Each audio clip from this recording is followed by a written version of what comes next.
monkey. We are live now. Hello everyone, Nehru here, and welcome back once more to the Outer Worlds.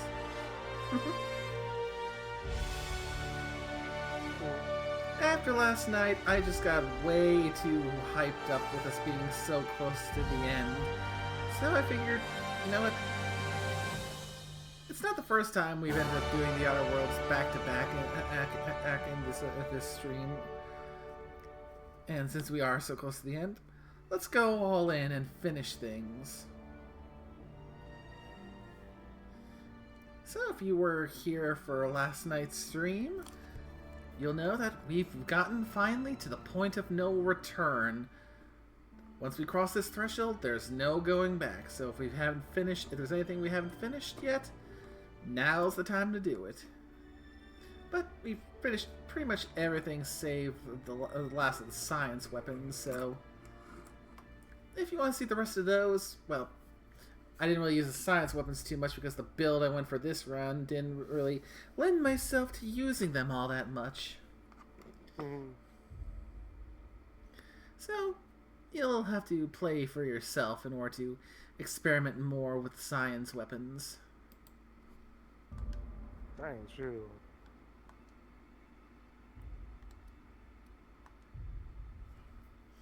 Because, as it currently stands,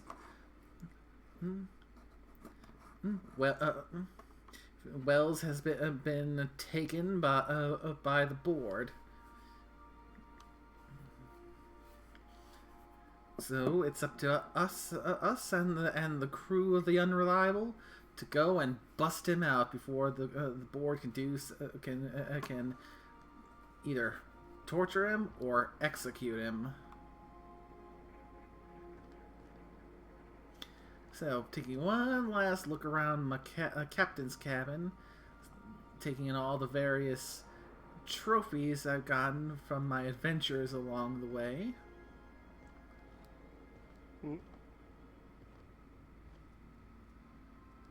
I still can't believe you committed that murder.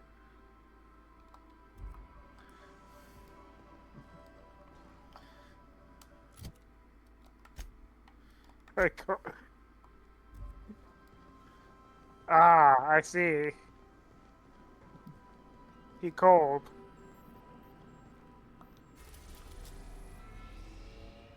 Here we are. Time to go to the Tartarus. And speaking of which, there is that reminder. You're about to assault the labyrinth on Tartarus and determine the fate of the Halcyon colony. Saves made up to this point can only finish the main story on Tartarus. Side quests and DLC, such as Peril and Gordon or Murder on Eridanos, will be unavailable for any saves made beyond this point. If there's anything you want to do before you enter the prison, do it now, before you cross the point of no return. Would you like to continue? Yes. Yeah, I'll make a separate save.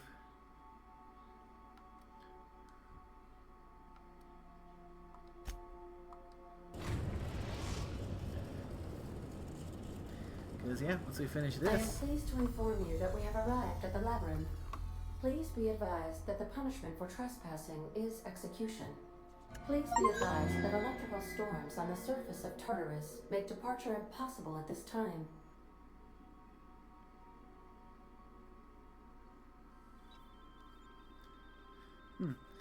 And that basically automatically locked out the find the last of the quest for finding the last of the science weapons as a quest spell, because we are now past the point of no return. So, yeah, we'll have to worry about that for like later personal playthroughs. Know anything useful about Tartarus? Resident count is as follows: 3,071.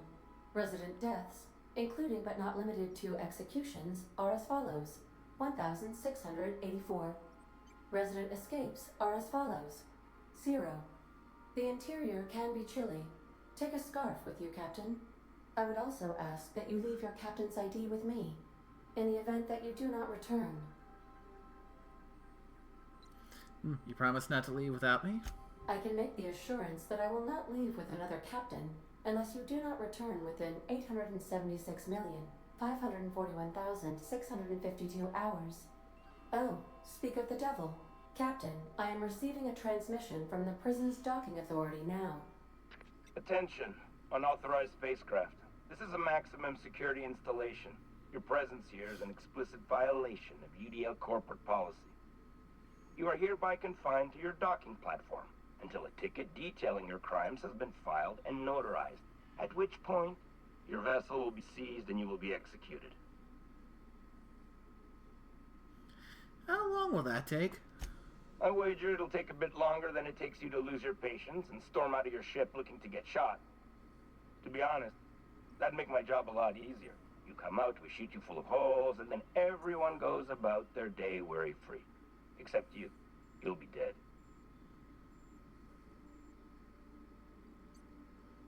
How do I know you're a real officer under that helmet? Show me your biometric ID. Alright. I'm feeling generous. I'm transmitting the ID of a productive, law-abiding employee so you can see what one looks like before you die. Anyway, Tartarus Docking Authority signing up.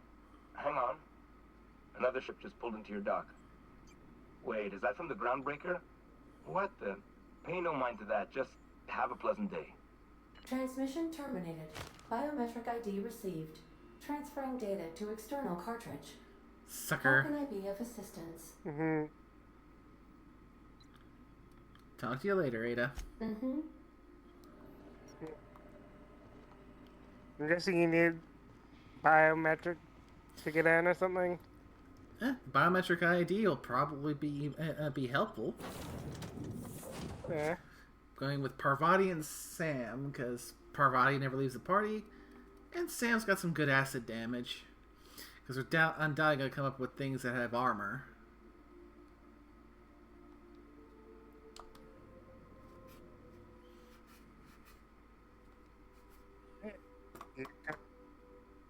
DK.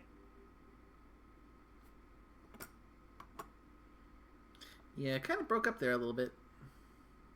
Oh, no, I know. But he came.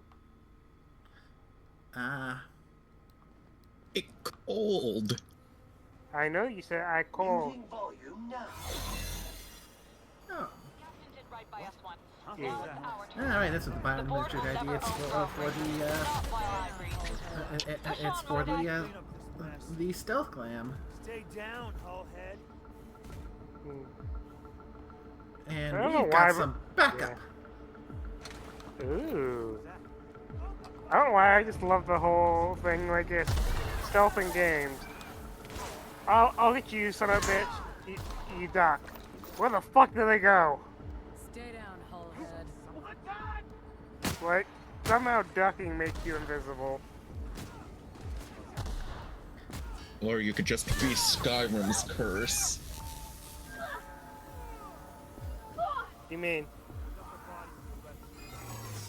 Explain. Oh, it's just the wind. I don't know what you're talking about. We were hiring more staff.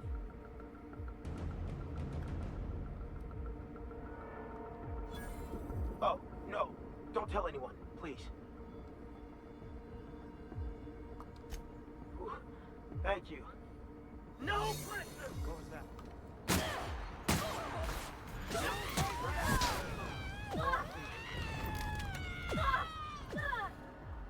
And I'm plotting to kill a gnome. Also, like I said, good for actually, good on you for actually realizing what to say to Shimmer there when the thing, you didn't fall for it. Well, let's look at it this way. She's a trained assassin. She's asking a question that feels like a trap. It's a trap. Because it was a trap. Don't you trust me? Yeah, let's tell the fucking shapeshifter I don't trust them. I'm pretty sure that will end well for my health.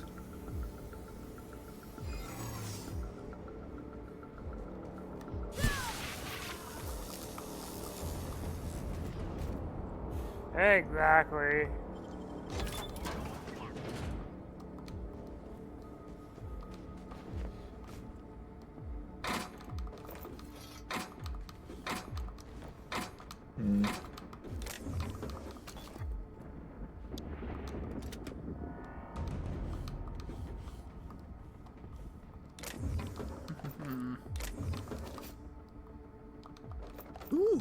It's done.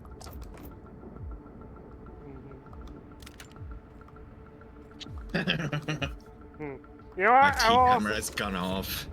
Also, I will say, I wasn't sure I expected Suku to agree to go off, but yay for being the big dumb catfish. Honestly, I feel like that if she was gonna do anything, she'd probably agree with the with the catfish. Come play. The prison had for bars in a kind of storm like that guarding the gates. Area sanitization assessment. The labyrinth on Tartarus. Task classification. Easy peasy.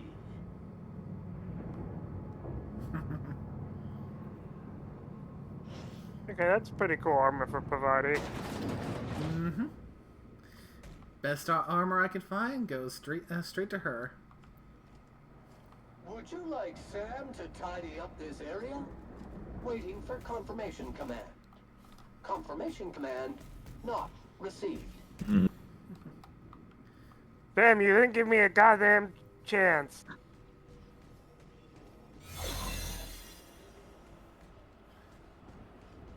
Sneaky, sneaky. The fuck? What the fuck is my trade? Oh, there it is.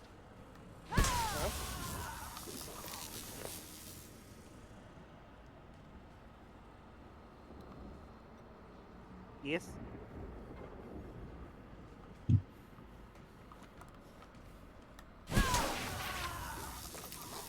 I'm curious.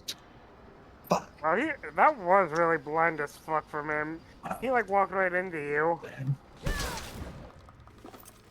I mean, I also do have that disguise thing that's making me look like one of them, so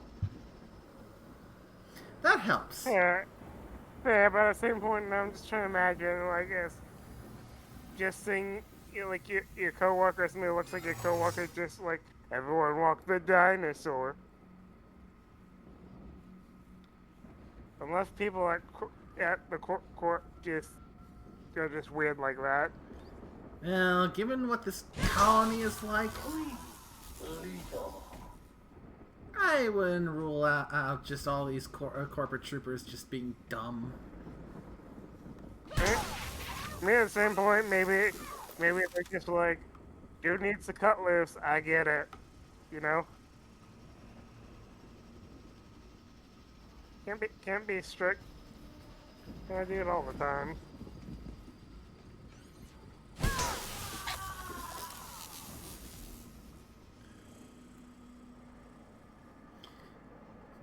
This place may be a highly guarded super prison. That doesn't mean I can't manipulate my way through here with a little sneaky sneak. Yeah, I do like the builds. My favorite builds are what I call diplomancers. Like, you shouldn't be in here. Yes?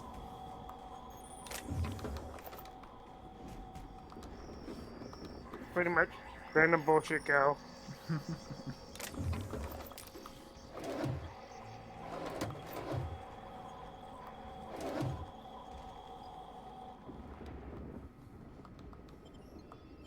To the pit.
2 for 1.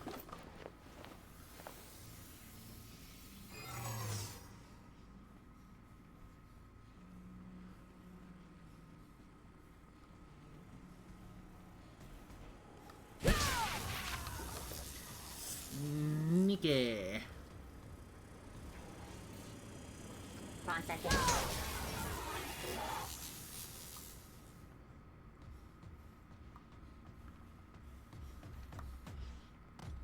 Are you new here? I didn't think we were hiring more staff.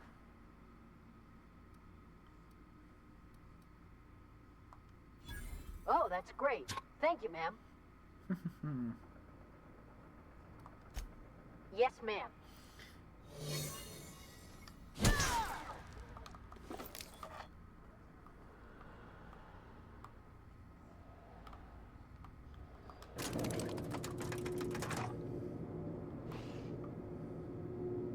Okay, elevator going up.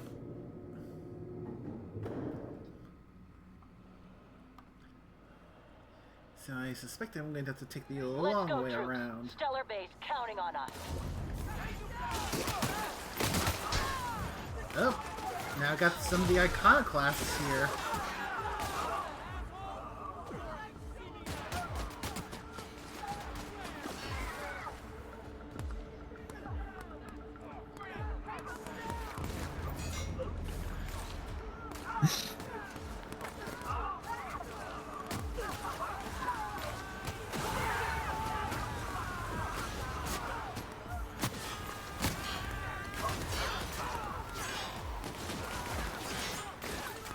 Oh dear.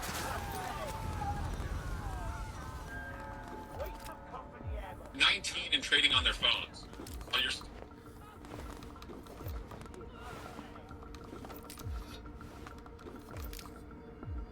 Well, the iconoclasts did what they could, but so they got outgunned with all the N-ray weapons that these guys have here.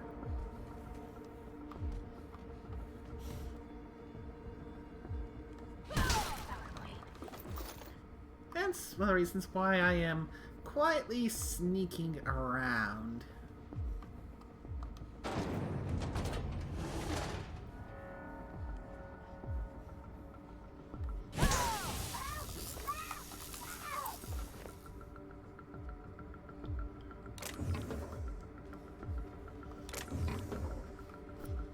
I mean, it definitely helps survival if they're not going to be shooting at you. I mean, what's the fun of that? I mean, you can look at it in the case of... I mean, it's technically still stealthy if everyone in the base is dead. Hold it. When you go... Something about you doesn't look right.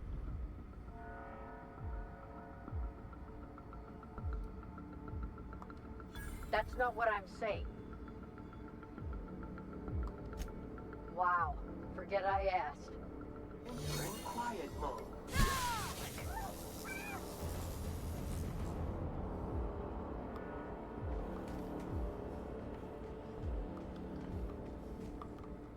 I mean, things can ultimately end in aggressive stealth, but when you do manage to pull off the more traditional stealth, it is somewhat satisfying.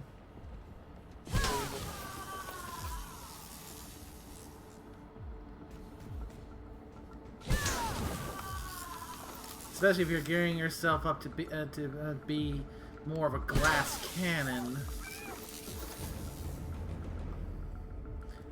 So the stealth is kind of necessary because you're not exactly built in order to survive a long, drawn-out assault.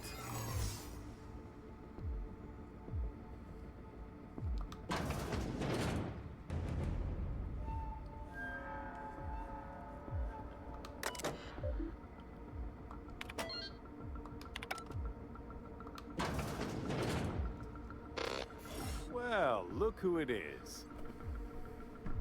I'll be damned. I was prepping the studio for our announcement, and here you are as a bonus.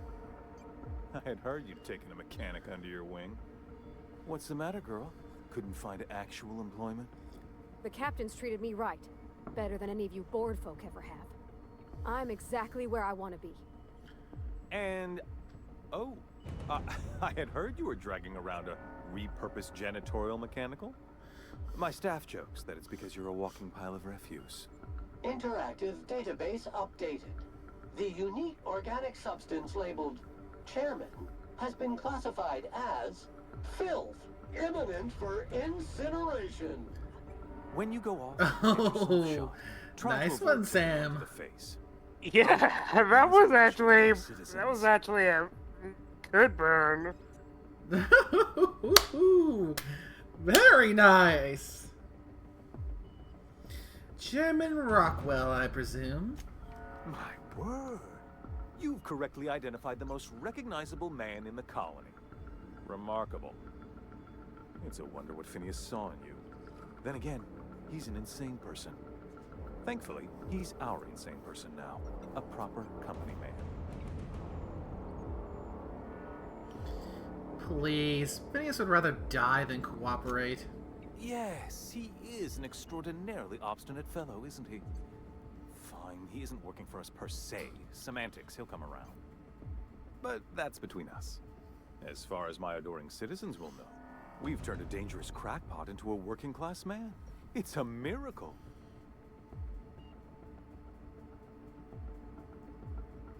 That crackpot is saving the frozen colonists you gave up on. Oh yes, go on, wake them up, add more mouths to feed. That'll solve our starvation problems. I don't know what half-baked plans that simpleton in a lab coat has been leading you through, but it's done. It's over. Let me ask you something, Captain. Have you at any point thought about not fucking up our entire society? We're helping, which is more than you can say. I'm making actual progress towards stabilization and recovery. You're just getting in the way.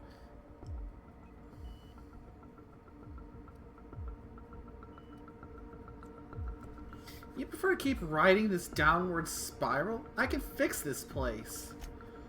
If I and my people can ride it out in luxury and happiness, yes, I would. I don't know if you've noticed, Captain, but Halcyon's pretty much a lost cause.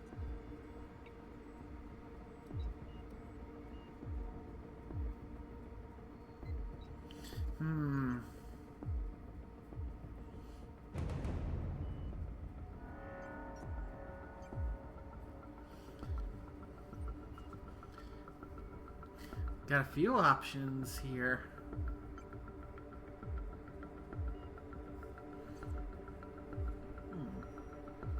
With your resources and some of the folks on the Hope, we could do a lot. I'll admit, there's no shortage of talent in the scientists and engineers there. Look, I'm not an unreasonable man. If you manage to storm the castle, as it were, and make it out of here with Phineas alive, I can't exactly afford more havoc than you've already caused. Fine. If you survive, you'll need someone to sell the rest of the Borg on your plan.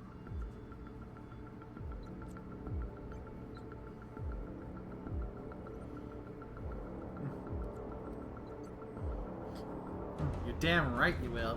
Otherwise, I'm coming for you next.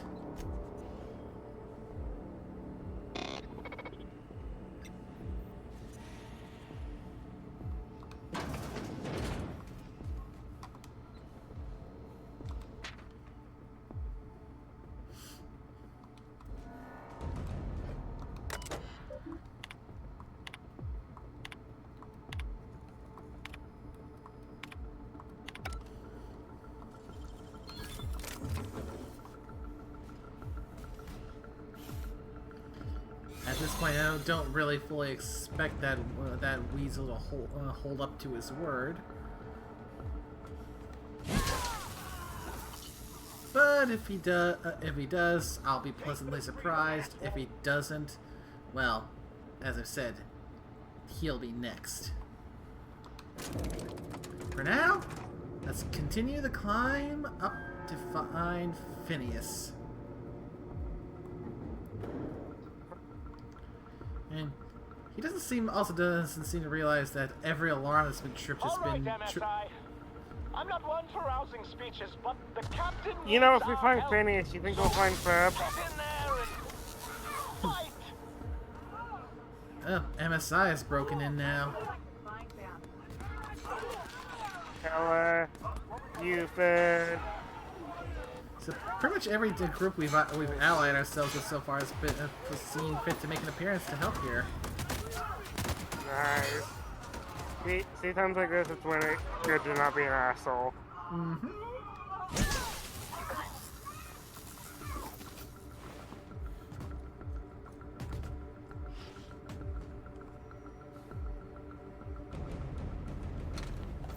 Yeah, every time the guards have been tripped has been by our allies storming in. I just earned a fine bonus.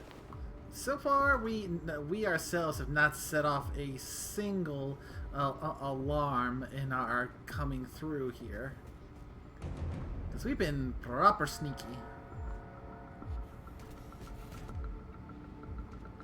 But still, thanks for securing the elevator. Difficult job ahead? Consider equipping a pack of Sam's special solvent stain-out remover. It's ruthless on residual blood splatter.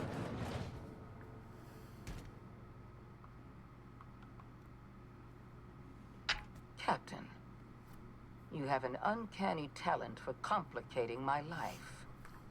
You've disrupted the balance of power. You've upset the natural order of things. You've introduced uncertainty, and there is nothing I despise more than uncertainty. Wow, when you put it that way, I sound pretty awesome.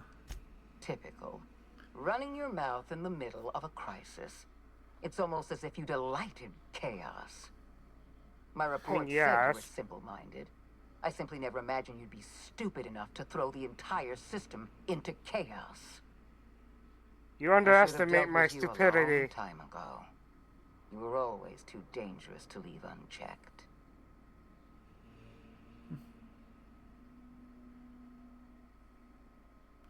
I mean, at this point, since this whole colony is just circling the drain into oblivion, yeah, I'd say the current status quo is not doing jack. So it's time to reap a little chaos to upend things and try and change things for the better. So, stop! You're making me blush. I suppose I shouldn't be surprised by your impertinence.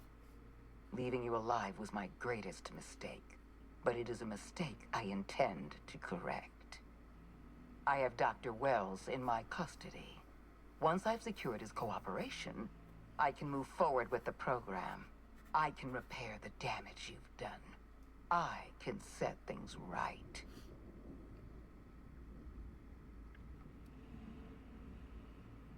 Don't test me, Sophia. It's bad for your health. I'm aware of your propensity for violence. Halcyon is a bloodier place because of you. I take no pleasure in this, you know. I simply have no other option. Leaving you alive is too great a risk. Goodbye, Captain. I'm rescuing Phineas, and I'm going through you if I have to. I had a feeling you'd say that. This prison is equipped with an automechanical warden. I've had it programmed to eliminate you on sight and rinse your remains down a drain. And don't worry. I will inform Dr. Wells that you died heroically, or something. Muting volume now.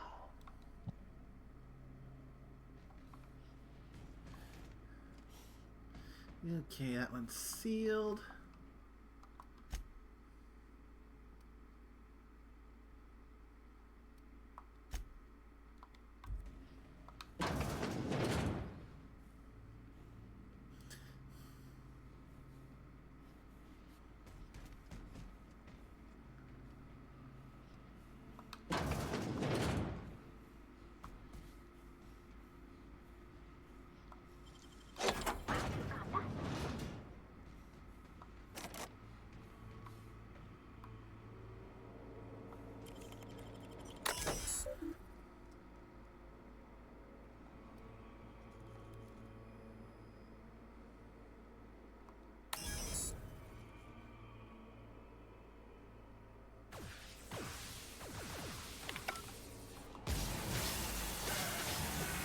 Okay, let's first weaken the big thing with don't have enough hacking to override it entirely, but let's send the other security drones to weaken it up a bit before I go in there.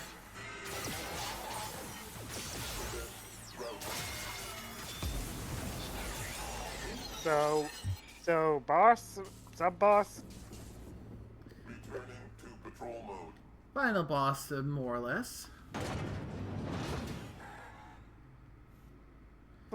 Something like a sub-boss or something. Ooh, look how much damage those things did. It's almost dead. Done quiet. Excellent. She really thought that that thing could take me down. I mean, honestly, you didn't really do much of the fighting, but and again, that's just using your head. Mm-hmm.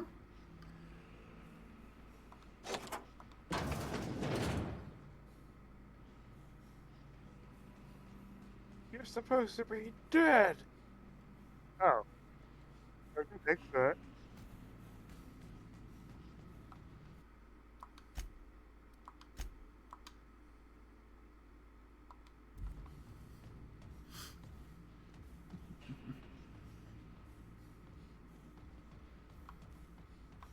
And we also at one point still need to do the fist snake or not. I still insist. I still think we should do Shadows of Loathing at one point. Because we did do West of Loathing. Get me out of here. And the spittoon! She couldn't even take a single hit from Sam.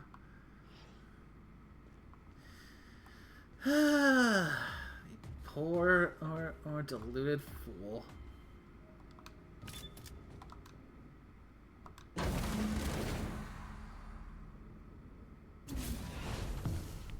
You don't know how glad I am to see you. You did the right thing. Akande was a monster. Her death was much deserved, and long overdue. And you lunatic, you broke into the board's own fortress just to rescue one doddering old man. You are absolutely out of your mind, and I can't begin to thank you enough. You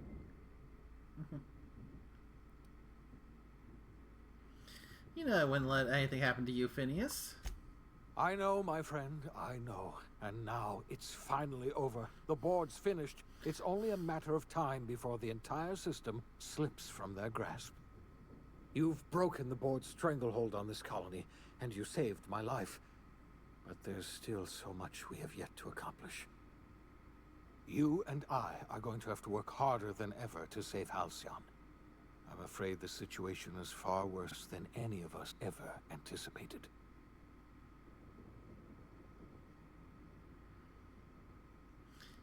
Great. I was just about to pop open some drinks and celebrate. I would like nothing more than to celebrate this victory, but we have a serious problem on our hands. Earth has gone dark. We haven't received a single message in 3 years. There's been no communication, no signals, nothing. 2 years ago, the Earth's Directorate's frigate disappeared on their way back to Earth. We don't know what they discovered when they arrived, or if they arrived at all. You mean we're all alone out here? Really alone? I'm afraid so, Miss Holcomb. Halcyon is the only home we have left. Returning to Earth is no longer an option. We're in serious trouble, my friend. Do you know what this means for Halcyon? We can't rely on Earth for support anymore. We've been cut loose. We're entirely on our own. We have a lot of work ahead of us. We'd best get started.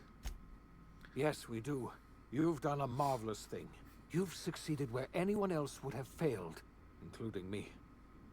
We must begin the revival process immediately, starting with the hope's brightest minds, and then we're going to fix this damn colony, one problem at a time.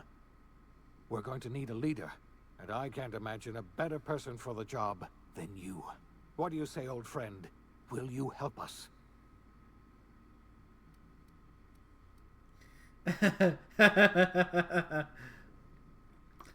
Huh? Oh, sorry, I wasn't listening. I was thinking about getting some ice cream. I see. Well, you've certainly earned a treat for yourself. I'll just get on with reviving the other colonists and saving Halcyon then. Enjoy your creamed ice, or whatever you call it.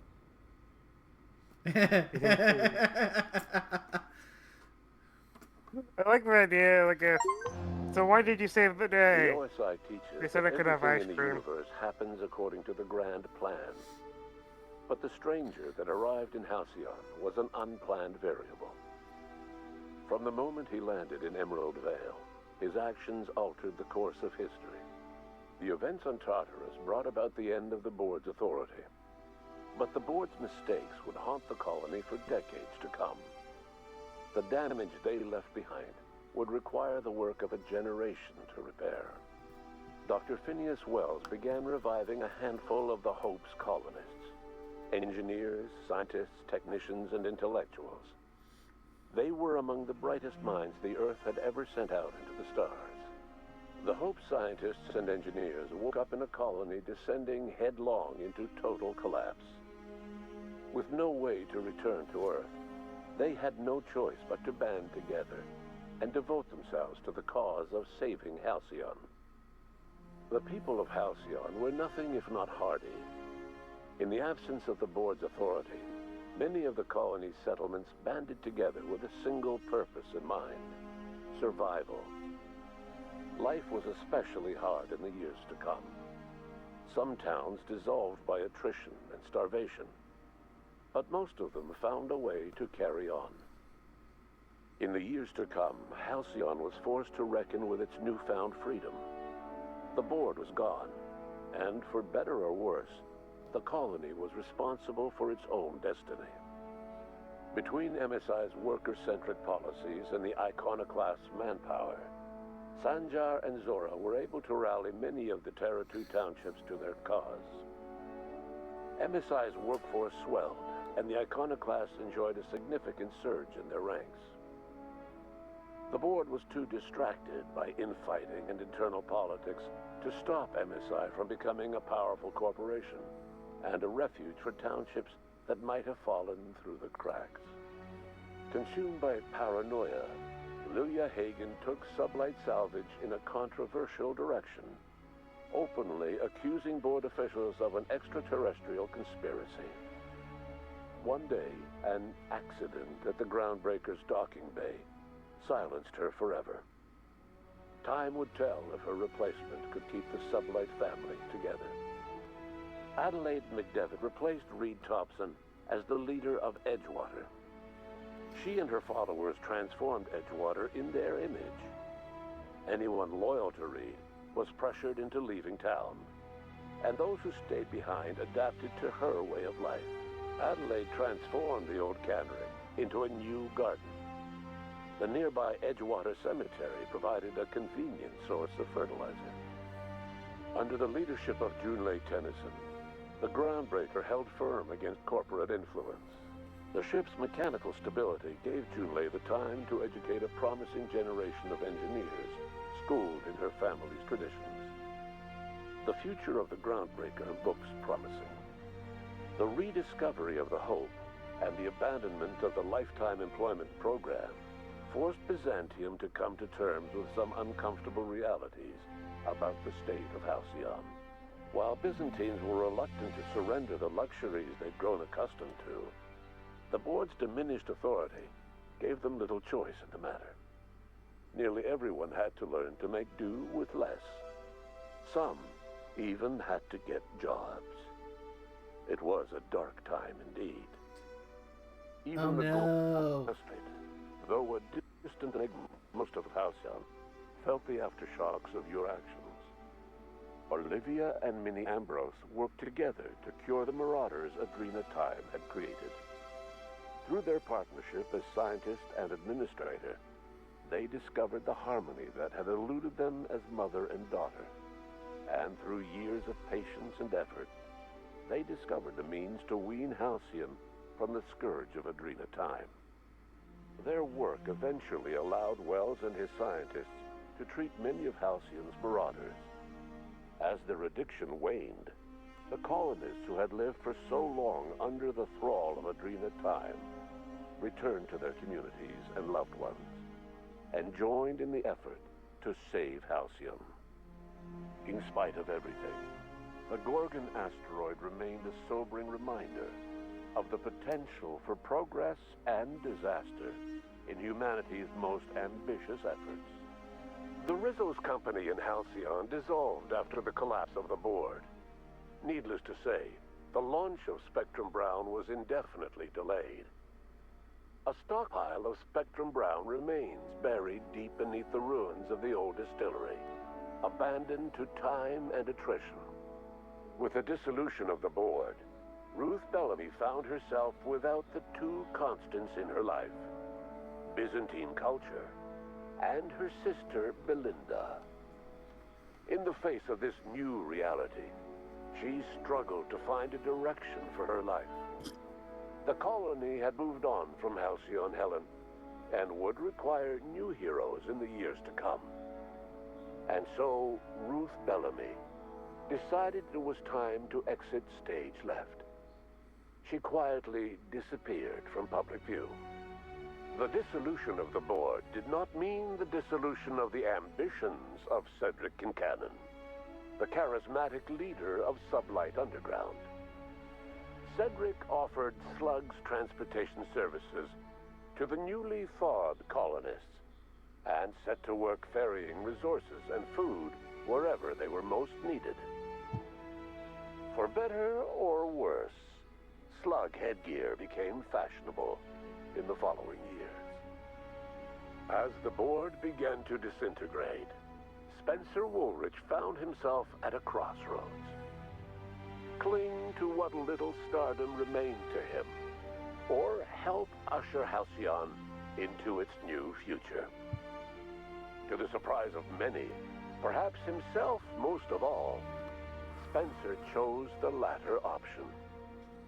Having learned a variety of different skills in the many different roles played throughout his lengthy career, Spencer founded a radio serial dedicated to staying alive despite the odds. His subjects included how to survive violent encounters with only grazing wounds, dispense pithy one-liners for tense scenarios, and, of course, how to look good doing both. After a brief attempt at dating Helen as one person rather than two, which both Bertie and Helen found too strange, Bertie struck out on his own to try his hand at raising woolly cows. Many of his former Rangers teammates soon followed, accompanied by the woolly cow the team had originally plied with alcohol. The dairy farm thrived under Bertie's leadership and care. The Dairy Rangers privately believed that the woolly cows softened Bertie's temper considerably, although the only one brave enough to say this to his face was promptly headbutted. Due to the board's dissolution, many of the Prophet's old customers no longer found quite the same value in productivity seminars that they once had. With her business drying up, the Prophet chose to take her followers down a new path. Months later, salvagers on Eridanos found clues leading them to a seemingly abandoned bunker out in the wilderness. Inside, they discovered horribly mangled corpses, sacrificed to a blood-scrawled portrait of a sprat-headed deity. The Prophet was not among the bodies. Oh dear. Your influence shifted Ellie's perspective. She finally admitted, albeit grudgingly, that she just might need other people. Sometimes. With a steady income from the life insurance payouts, she was finally able to afford a ship of her own. She hired a small crew and flew supply missions to communities on the fringe. Some of them were even legal. Life in Halcyon was sobering for Felix Millstone. The grand revolution he dreamed of never came. There was no great awakening for the colony, no celebrations in the streets. There was only the hard, desperate work of trying to repair a broken colony. Felix never had a head for numbers, but if there was labor to be done, he was there to help. Eventually, Felix realized that the work of a revolution was done with two hands. As much as he enjoyed his adventures aboard the Unreliable, the vicar, known as Max, eventually decided that it was time to move on, to live out the life he had sought so long to create. He knew there were many in the colony who carried burdens much worse than the ones he had struggled with, and he devoted himself to easing their suffering wherever he could. He only ever took up arms again to defend the defenseless. Unshackled from a lifetime of striving and fighting the universe and himself, Vicar Maximilian de Soto was finally at peace. Once the matter with the Hope colonists was resolved, Junlei bashfully asked Parvati if she'd like to join her permanently on the Groundbreaker, and Parvati enthusiastically, if somewhat awkwardly, agreed. Aww. The stories of her adventures spread across the colony, and Parvati soon found herself the center of attention. Having served as the engineer of a renowned spacecraft, tramp freighters and wildcat miners sought her out by name, and in no time, she was a fixture in the Groundbreaker's mechanical ecosystem. She and Junlei were never far apart. Nyoka returned to Monarch to take another crack at making a permanent life for herself. She formed the Charon Group, a mercenary outfit of ragtag survivalists and wilderness experts. Anyone in need of a guide, or just looking to throw back a beer and swap stories, could find her camping on the trail or clearing an infestation. The SAM unit that accompanied you spread awareness of the product line's superior sanitation and maintenance capabilities across what was left of the colony. This led to a boost in SAM unit sales.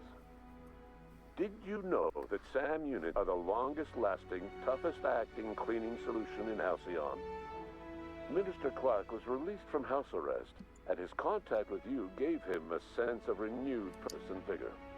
Once it became clear that no help would be coming from Earth, he threw his considerable efforts and talents into helping Halcyon manage the crisis before it.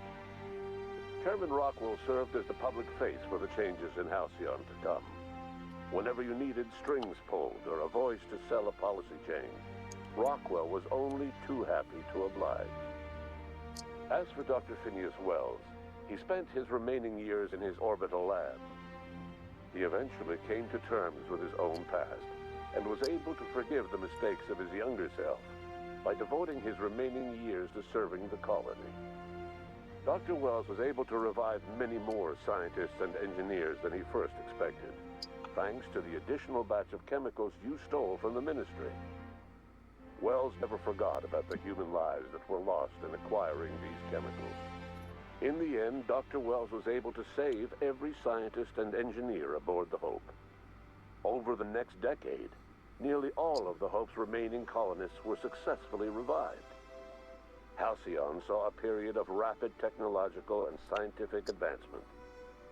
Breakthroughs in dietary supplements saved the colony from starvation.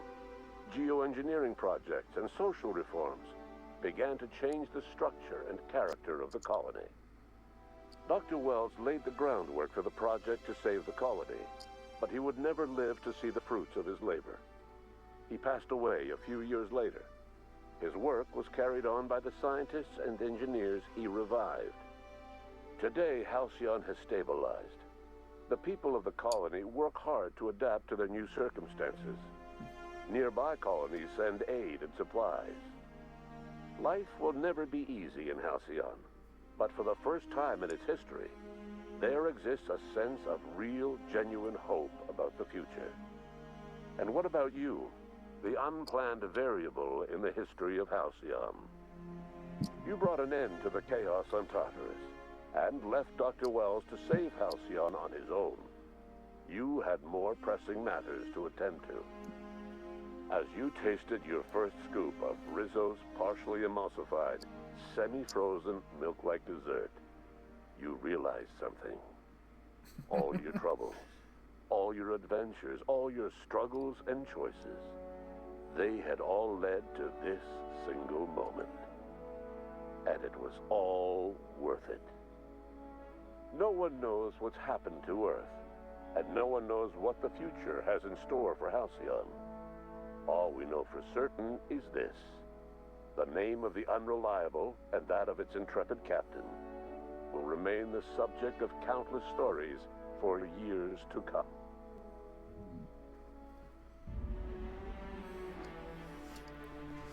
And with that, we have officially beaten the Outer Worlds. You're right. So, what you think of the journey overall? You know, it was fun. It was like, I want to say like Fallout in space. It was yeah, words. I mean, Fallout in space isn't that far off, I'd say. Very good. Also, Scorpio Jingle Jangle. I'm here. I'm just responding and digging holes in the background. You've been summoned. Mm-hmm.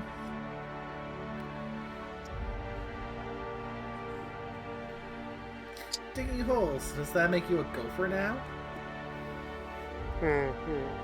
Nah. Maybe a prairie dog. Or a meerkat.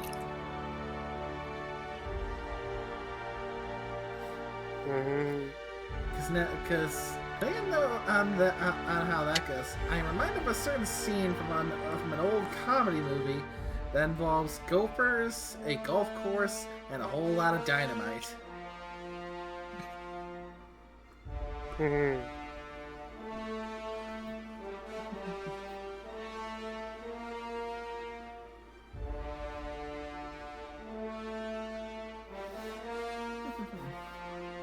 But yeah, this has been a fun little adventure going through and getting to share this game with you guys and friends, and for me, finally getting to experience the DLCs.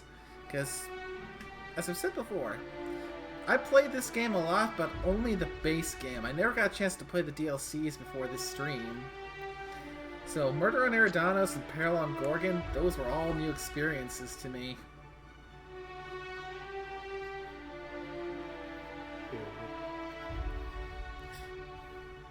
And I have to admit, the DLCs really did take things up to an even higher level than just the base game by itself.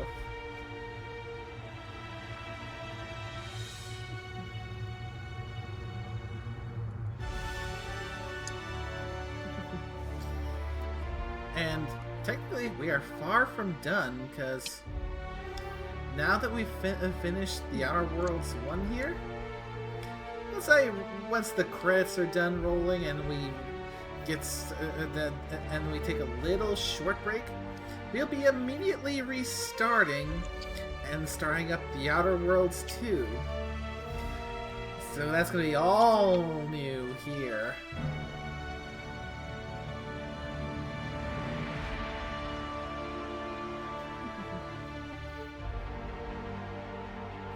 But yeah, in this case, gotta let the credits roll, because gotta give props to everyone who was involved in making this fantastic game.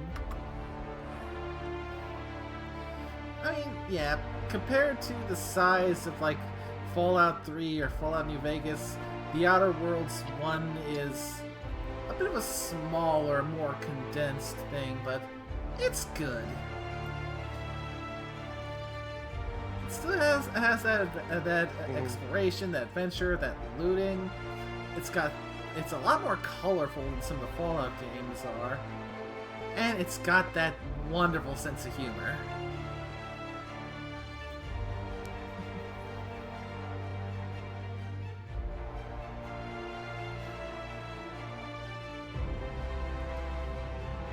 And I am just so eager to see what they bring with Outer Worlds 2. I've only dabbled with the opening bits of it just to try and play and get a feel for the changes to various systems. I haven't gone any kind of deep because I've been kind of waiting for the stream in order to go into it proper.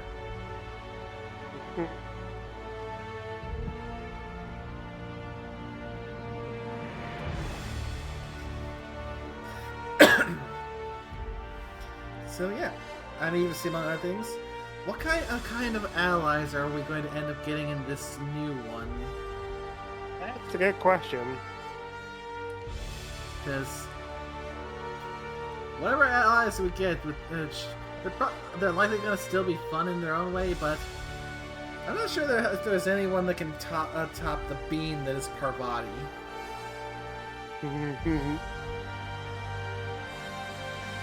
She is the bean. And I'm pretty sure you guys, after seeing her in action, can now understand why, in most of my playthroughs of this game, she never leaves my party if I can help it. Of course, she seems fun. Yeah. And though she is not romanceable, it is still quite satisfying to help her find romance by getting her set up with Junlei. I mean, from what I get, well, then again, I think I read she's technically asexual, but it doesn't mean you can't get a relationship. Some people tend to forget that.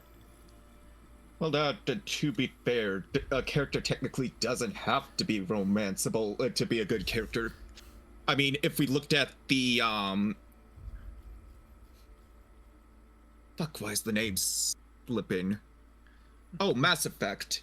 I'm pretty sure you would find tons of people that liked characters like Garrus.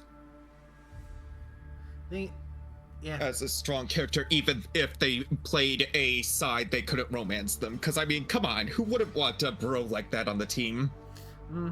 Yeah, I'm not saying they need to be romanceable, I'm just saying it's a nice bonus. Oh no, I'm just putting this a point as well. Yeah, I do always love the thing where it's basically like, character like, oh man, you gonna romance him? Nah, man, my bro. Oh, I mean, it's nice that they probably put the option there if it's an option, but even still, if they're a good all-round character, I don't see why you wouldn't build like a good friendship with them or rapport with them in game. Oh yeah, romanceable or not, Garrus is the bro. Technically, I still have yet to do a run of Mass Effect 2 and 3 where I've romanced Garrus. And I'm thinking that when I do eventually get around to doing the quote-unquote canon run, that will be the one where I actually finally do go and romance Garrus. I still gotta pick up and continue playing the game. Yeah, I mean, I still need to figure out a few things, because, yeah, the whole canon run of Mass Effect is my personal canon run, what my Shepard ends up ultimately going and doing. So, of course, that means one of the most important decisions is, okay, I am going to romance someone in each of the 3 games, but who am I going to romance? If I'm remembering correctly, even though I haven't played it, this is what I've seen video of and I've heard. It was Tali, if I'm remembering correctly, because technically wasn't one of the romanceable options that if you continue down the route, it ended up killing you? I can't remember if it was Tali or someone else. No, it was not Tali. You're thinking about what happens with Samara, where when you get to her mission where her mission where you have to deal with one of her daughters, which end up becoming the Asari version of a vampire. Because the whole and the whole thing is, I've been warned several times with these kinds of Asari that if you do the whole bonding thing with them, it's going to kill you. But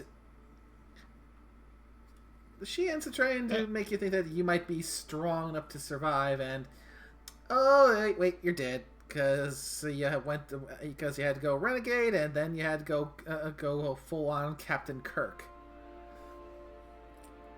Yeah, I couldn't remember if it was a romanceable character, but I just remembered that it was something that I heard, that there was one of them that if you did go that far, it'd end up killing you. Yep. Probably, I'm assuming something in 2 or 3. That's in 2.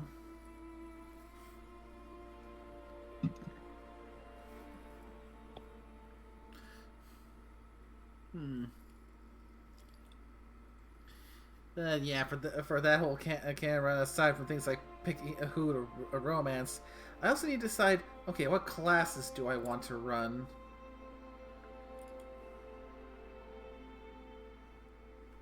Because the classes, how they operate in Mass Effect 1, operate quite differently once you get to 2 and 3.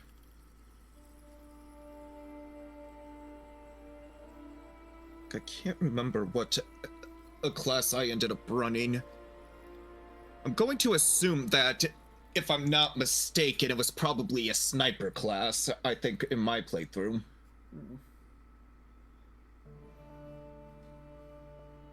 Yeah, I think sniper was one of the classes. And 2 and 3, one of the classes is the mix of the class that's the mix of martial and tech is the only one that comes standard with a sniper rifle.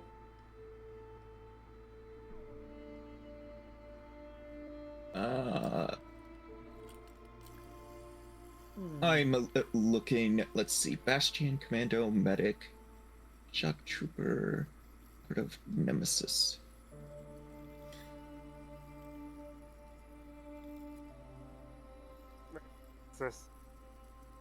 Oh, I'm looking, and apparently in Mass Effect 2, they combined Bastion and Nemesis and Commando, Shock Trooper, and Mechanic and Demolitioner. I mean, basically, you got the 4 base classes that in one, but you could opt to specialize in. And I said it before, and I'll probably say it again when I eventually get to the start of Mass Effect 2. I just love just how effective they made it. They managed to work into the story of the game and make it work that you needed to rebuild your character to go with the change to the systems.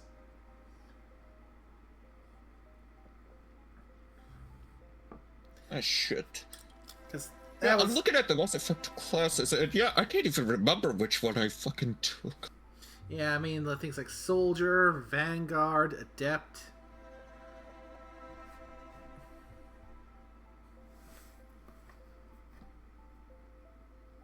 Well, I guess I'll probably have to look at and open the file when I do.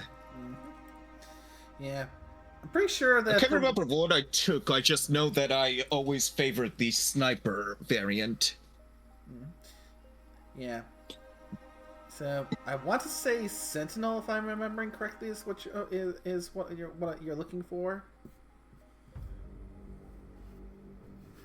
I know for certain Mass Effect 1 I'm going to be going Soldier, because that was the one I had the most felt the most fun with, because that was the one that in Mass Effect 1 that gave you access to all the guns. Maybe it was Soldier, because I think I was able to swap through all of them. Because you had the pistol, the rifle, the sniper, and I feel like there was one more. Shotgun? I'm forgetting. Yes, the shotgun. Yeah, it wasn't until Mass Effect 2 that you had the option of the SMG. Actually, yeah, I always find, in games, for some reason, I've always favored the sniper, or if it's not the sniper, I always am gravitated towards the shotgun. Even though it's close quarters, and it's like, doesn't do good at distance, I mean, what's not fun about blasting someone with a shotgun? Yeah, I'm kind of hesitant to contemplate the Vanguard in Mass Effect 2, because the big thing there is to charge in and get up close, and that is very high risk. Yep, and we finally cleared the credits. Well, I think with the shotgun, I only ever use it if I'm ever playing, like, maps where you already know you're in close quarters. You're not gonna have wide open spaces. You still have areas to duck around. Okie dokie. And of course, Carl is in the chat singing the praises of his beloved Matic.